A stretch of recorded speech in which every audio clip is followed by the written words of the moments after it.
سے پیدا ہوئی ہے. سب سے پہلے منو نے اوم کی عبادت کی ہے. اوم ایک ہے، اللہ ہے، ایک ہے، اس کا کوئی شریک نہیں ہے. میں جو بات کہہ رہا ہوں وہ کہہ رہا ہوں اور صحیح کہہ رہا ہوں.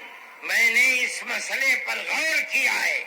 میں یہ کہتا ہوں مسلمانوں کو یہ بات سمجھنی چاہیے، اور یہ دھرم گرو بیٹھے ہیں ان کو بھی یہ بات سمجھنی چاہیے کہ جس طرح اللہ نے سب سے آخری نبی حضرت محمد صلی اللہ علیہ وسلم کو عرب کی سرزمین میں بھیجا ہے، اس کی حکمت ہے.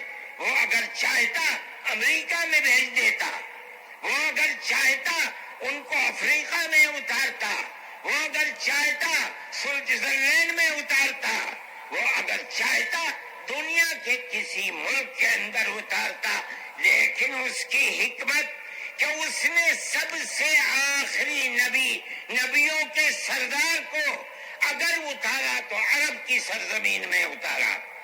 بالکل اسی طرح مسلمان اور ساری دنیا سمجھے کہ بالکل اسی طرح نبی اول الزمان کو، حضرت آدم کو جو نبی تھے، سب سے پہلے ان کو بھارت کی دھرتی کے اندر اتارا.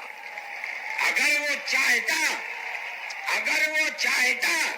تو آدم کو افریقہ میں اتار دیتا، اگر وہ چاہتا تو آدم کو عرب میں اتار دیتا، اگر وہ چاہتا روس کے اندر اتار دیتا. لیکن نہیں، وہ بھی جانتے ہیں، ہم بھی جانتے ہیں، ہمارا عقیدہ ہے، حدیث سے عقیدہ ہے کہ آدم کو دنیا میں اتارنے کے لیے اس بھارت کی دھرتی کا انتخاب کیا گیا.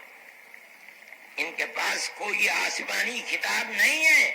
میں نے بڑے بڑے دھرم گروؤں سے پوچھا کہ آدم جو سب سے پہلا آدمی ہے آسمان سے اتارا، اللہ نے اتارا، وہ آدمی کس کی پوجا کرتا تھا؟ کوئی نہیں تھا. دنیا کے اندر تنہا ایک آدم تھا. اس آدم کو کہتے کیا ہو؟ لیکن چونکہ کوئی آسمانی کتاب نہیں ہے اس لیے لوگ مختلف باتیں کہتے تھے. لیکن بڑے بڑے دھرم گرو یہاں تک پہنچے، انہوں نے کہا کہ ہم اس کو منو کہتے ہیں. صحیح بات ہے، ہم آدم کہتے ہیں، یہ منو کہتے ہیں. ہم آدم کی اولاد کو آدمی کہتے ہیں. انگریزی بولنے والے ایڈم کہتے ہیں، فارسی اور عربی بولنے والے آدم کہتے ہیں، اور یہ اس کو منو کہتے ہیں جو اس بھارت کی دھرتی کے اوپر اترا. ہم آدم کی اولاد کو آدمی کہتے ہیں اور یہ منو کی اولاد کو منش کہتے ہیں. سوال یہ پیدا ہوتا ہے، میں نے بڑے بڑے دھرم گروؤں سے پوچھا، جب کوئی نہیں تھا، نہ شری رام تھے، نہ برہما تھے، نہ شیو تھے، جب کوئی نہیں تھا تو سوال پیدا ہوتا ہے کہ منو پوجتے کس کو تھے؟ کوئی کہتا ہے کہ شیو کو پوجتے تھے، لیکن ان کے پاس علم نہیں ہے. بہت کم لوگ یہ بتاتے ہیں کہ منو کچھ نہیں تھا دنیا میں، وہ اوم کو پوجتے تھے. میں نے کہا اوم کون ہے؟ بہت سے لوگوں نے کہا کہ وہ ایک ہوا ہے جن کا کوئی روپ نہیں ہے، کوئی رنگ نہیں ہے، وہ دنیا میں ہر جگہ ہے، ہوا ہر جگہ ہے. انہوں نے آسمان بنایا، انہوں نے زمین. میں نے کہا کہ ارے بابا، انہی کو تو ہم اللہ کہتے ہیں، انہی کو تو تم ایشور کہتے ہو، اسی کو تو ہم اللہ کہتے ہیں. فارسی بولنے والے خدا کہتے ہیں، انگریزی بولنے والے گاڈ کہتے ہیں. اس کا مطلب یہ ہے کہ منو ایک اللہ، منو یعنی آدم، ایک اوم یعنی ایک اللہ کو پوجتے تھے. یہ ہمارے ملک کی تاریخ ہے، یہ دنیا کے دھرموں کی تاریخ ہے. کوئی ثابت نہیں کر سکتا کہ اوم یعنی آدم اللہ کو چھوڑ کر جس اللہ نے اپنے ہمارے عقیدے کے مطابق ان کے پتلے کو پہلے دھرتی کو پیدا کیا, دھرتی میں مٹی پیدا کی, اور جتنے رنگ اور جتنی طرح کی مٹی تھی سب مٹی میں سے تھوڑا تھوڑا لے کر اللہ نے یعنی اوم نے اپنے ہاتھ سے آدم یعنی منو کے پتلے کو بنایا.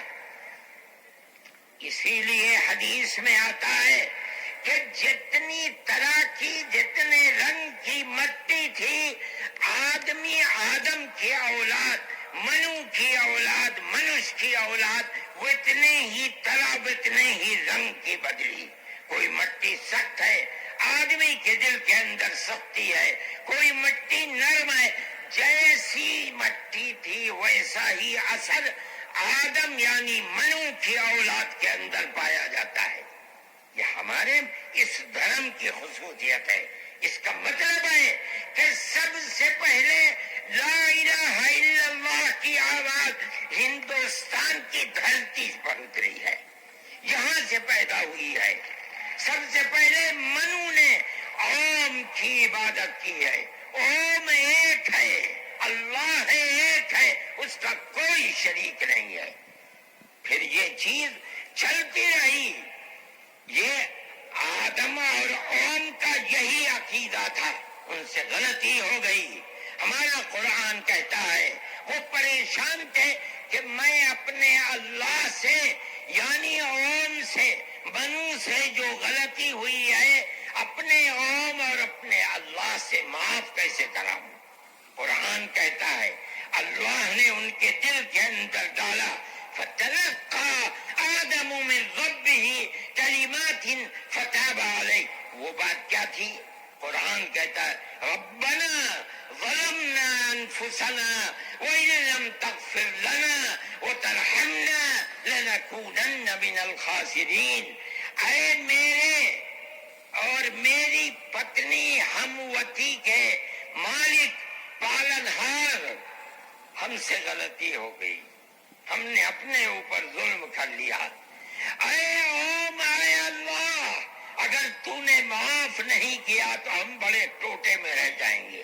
اس کا مطلب ہے کہ وہ ایک اوم ایک اللہ کی عبادت کرتے تھے. یہ اس دھرتی کی تاریخ ہے. نہ اس وقت شیو تھے, نہ رام تھے, نہ برہما تھے, کوئی نہیں تھا. تنہا آدم اور منو تھے. وہ جانتے تھے کہ ان کا پالنہار کون ہے, وہ ان کی عبادت کرتے تھے. پھر اس کے بعد ان کی اولاد چل پڑی اسی دھرتی کے اوپر. انہوں نے چراغ ایک اوم یعنی ایک اللہ کی عبادت کا اس بھارت کی دھرتی پر دنیا میں سب سے پہلے جلایا تھا.